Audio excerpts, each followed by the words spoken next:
আসসালামু আলাইকুম। প্রিয় দেশবাসী, আপনারা সবাই জানেন আমাদের প্রাণপ্রিয় জুলাই আগস্ট অভ্যুত্থানের পর থেকে বলিষ্ঠ কণ্ঠস্বর ও শরীফ ওসমান হাদির উপরে যে বন্দুক হামলা হয়েছে, গুলিবিদ্ধ হয়ে তাকে এবারকে হসপিটাল থেকে রেফার করা হয়েছে সিঙ্গাপুর জেনারেল হসপিটালে। এবং সিঙ্গাপুর জেনারেল হসপিটালে গতকাল 6:30টার দিকে তাকে রিসিভ করা হয়েছে ইমার্জেন্সি কমপ্লেক্সে। এবং তাকে ইমার্জেন্সি ভর্তি করার পরে যে আবার চিকিৎসা শুরু হয়েছে এবং তার চিকিৎসার আপডেট নিয়ে আমি কথা বলছিলাম। তার চিকিৎসার আপডেট আজকে আমরা জানতে পেরেছি সিঙ্গাপুর জেনারেল হসপিটালে যারা নিউরোসার্জন আছে তাদের সাথে আমাদের যোগাযোগ আছে, আমরা তাদের মাধ্যমে জানতে পেরেছি একমাত্র স্মার্ট সিটি বসুন্ধরা, আধুনিকতায় এক ধাপ এগিয়ে।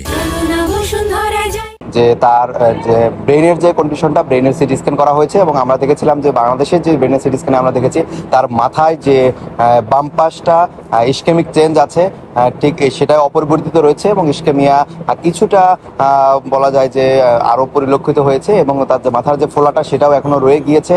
তার ব্রেন স্টেমের যে ইনজুরি আছে সেই ইনজুরিটার কারণে ব্রেনের যে ফোলা অংশের মাধ্যমে তার যে ভেন্ট্রিকলগুলো ছিল, যে পানি লাইনগুলো ছিল, সেটা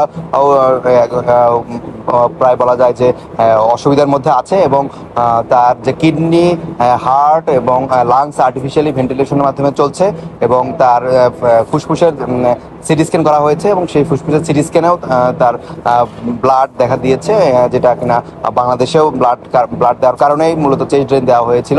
এবং তার শারীরিক অবস্থা বলবো যে এখনও ক্রিটিক্যাল এবং এখনও অপরিবর্তিত রয়েছে। এবং আমরা সোশ্যাল মিডিয়ায় বিভিন্ন সময়ে যে কথা শুনছি যে ওসমান হাদি চোখ খুলে তাকিয়েছে বা এরকম কোনো কন্ডিশন আসলে ঘটে নাই।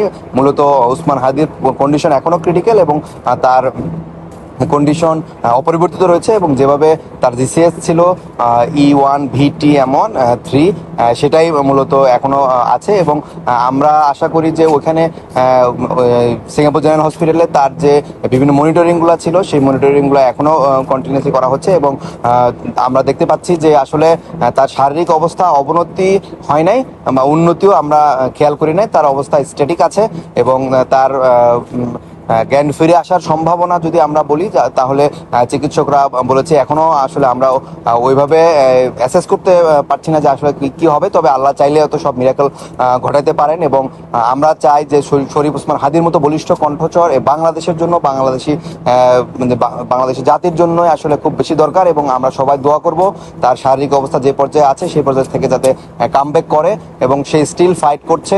এবং আমরা চাই যে আসলে সে কামব্যাক করে আসুক। এবং আমরা আরেকটা ব্যাপার আলোকপাত করব যে সোশ্যাল মিডিয়ায় তাকে নিয়ে যে বিভিন্ন সময় বিভিন্ন গুজব ঘটছে, আসলে সেদিকে আলোকপাত না করে আমরা তার সুস্থতার জন্য সবাই দোয়া করব বলে আমরা মনে করি।